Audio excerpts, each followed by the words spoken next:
सुख के सब साथी दुख में न कोई।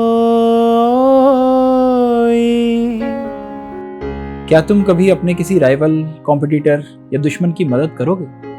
शायद कभी नहीं। दुश्मन तो छोड़ो, लोग मुसीबत के समय दोस्त का भी साथ छोड़ देते हैं। लेकिन कुछ लोग अलग ही मिट्टी के बने होते हैं, जो जलन से परे, ईर्ष्या से दूर, फितरतन इतने अच्छे होते हैं कि किसी की मदद करने से पहले कुछ नहीं सोचते। ऐसे ही एक नेक दिल इंसान थे मोहम्मद रफी, जो हर समय लोगों की मदद के लिए तैयार रहते थे। तो मैं हूं अबीर वाजपेयी और आप देख रहे हैं 3 पार्ट्स में रफी साहब की शख्सियत के वो किस्से जिनसे सीख लेकर हम अपने जीवन को बेहतर बना सकते हैं। इससे पहले कि हम आगे बढ़ें, इस चैनल को सब्सक्राइब करना और वीडियो को लाइक और शेयर करना ना भूलें। और हाँ, नीचे कमेंट में रफी साहब का गाया अपना फेवरेट गाना जरूर लिखना।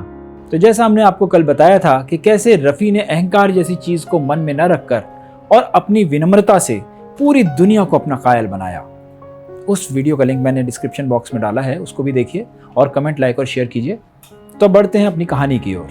मोहम्मद रफी 1950 और 1960 के दशक के फिल्मी संगीत के बेताज बादशाह थे। हर संगीतकार उनके साथ काम करना चाहता था, लेकिन 1970 आते आते हालात बदलने लगे। देश रूरल कल्चर से अर्बनाइजेशन की तरफ बढ़ रहा था। लोगों के मिजाज के साथ गानों का मूड बदलने लगा। नौशाद का काम कम हो गया। शंकर जयकिशन की जोड़ी जयकिशन की मौत से टूट गई। इसका असर रफी साहब के गानों पर भी पड़ा। साथ ही साथ लगातार 19 सुपरहिट फिल्में देने के बाद फिल्म इंडस्ट्री को मिला पहला सुपरस्टार, जिसका नाम था राजेश खन्ना, जिनकी आवाज बने किशोर कुमार। और मीडिया को चाहिए था मसाला, तो रफी और किशोर को राइवल के तौर पर दिखाया जाने लगा। अलग अलग तरह की बातें छपने लगी, लेकिन इन बातों पर न कभी रफी साहब ने कोई रिएक्शन दिया, न किशोर दा ने। बस अपना अपना काम करते रहे। लेकिन फिर देश की राजनीति में और एक बड़ा मोड़ आया। 25 जून 1975 रातों रात इमरजेंसी लगा दी गई। सारे विपक्षी नेताओं को जेल में ठूस दिया गया।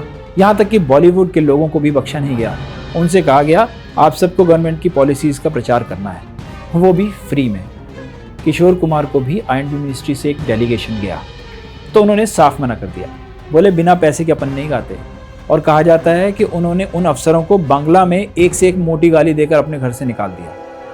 ये बात संजय गांधी को इतनी नागवार गुजरी कि उन्होंने उस समय के आईएनबी मिनिस्टर वीसी शुक्ला को कहकर ऑल इंडिया रेडियो पर किशोर के गाने ही बैन करवा दिए। ये वो दौर था जब रेडियो ही गाने सुनने का एकमात्र जरिया था। अब जब गाने बज ही नहीं सकते थे तो बनाने से क्या फायदा, इसलिए प्रोड्यूसर्स ने भी किशोर दा से किनारा करना शुरू कर दिया। लेकिन एक दिन अचानक किशोर कुमार को पता चलता है कि उन पर लगा बैन हटा लिया गया है, रातों रात। लेकिन ऐसा क्यों हुआ, कैसे हुआ, यह जानने के लिए किशोर दा ने अपने सूत्रों को एक्टिवेट किया, तो पाया यह किसी और ने नहीं, रफी साहब ने करवाया था, जो एक दिन के लिए दिल्ली आए, इंदिरा गांधी से मिले और बैन लिफ्ट करवा दिया। ये कहा कि किशोर साहब की आवाज देश की धरोहर है, उन्हें बैन मत कीजिए। जब किशोर दा ने यह बात रफी साहब से कंफर्म की तो वो बोलते हैं, इतनी छोटी सी बात का क्या जिक्र करना, मैं भूल गया हूं, आप भी भूल जाइए। और किशोर दा को कसम भी दी कि इसका जिक्र कभी किसी से न करना। मोहम्मद रफी के इंतकाल के बाद ये बात किशोर कुमार ने खुद बताते हुए कहा था कि वो आदमी सिर्फ आवाज का ही नहीं, दिल का भी बहुत बड़ा था। और आज मैं आप लोगों को ये बात उनकी दी हुई कसम तोड़कर बता रहा हूं। कोई दूसरा कलाकार होता ना तो किशोर दा पर लगे बैन को एक मौके की तरह देखता। वो सोचता कि रास्ते के काटा गया। और ये तो हम आज जान रहे हैं ना कि इमरजेंसी 19 महीने में खत्म हो गई, लेकिन 1975-76 में किसको ये पता था कि आपातकाल कब खत्म होगा।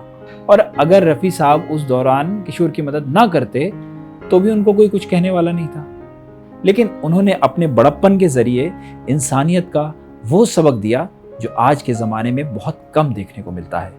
ये कहानी हमें सबक देती है कि मन में द्वेष न पालकर एक इंसान इतना महान हो जाता है कि उसके दुनिया से रुखसत होने के 45 साल बाद भी हम लोग उसकी बातें करते हैं, उसका नाम इज्जत से लेते हैं। वहीं दूसरों से ईर्ष्या रखने वाला एक व्यक्ति पल पल जलता है, दूसरों की खुशियां उसको चुभती हैं। वो अपना टाइम और एनर्जी दूसरों से खुद को कंपेयर करने में बर्बाद करता है, न खुद पर ध्यान देता है, न खुद को बेहतर बनाने में समय देता है।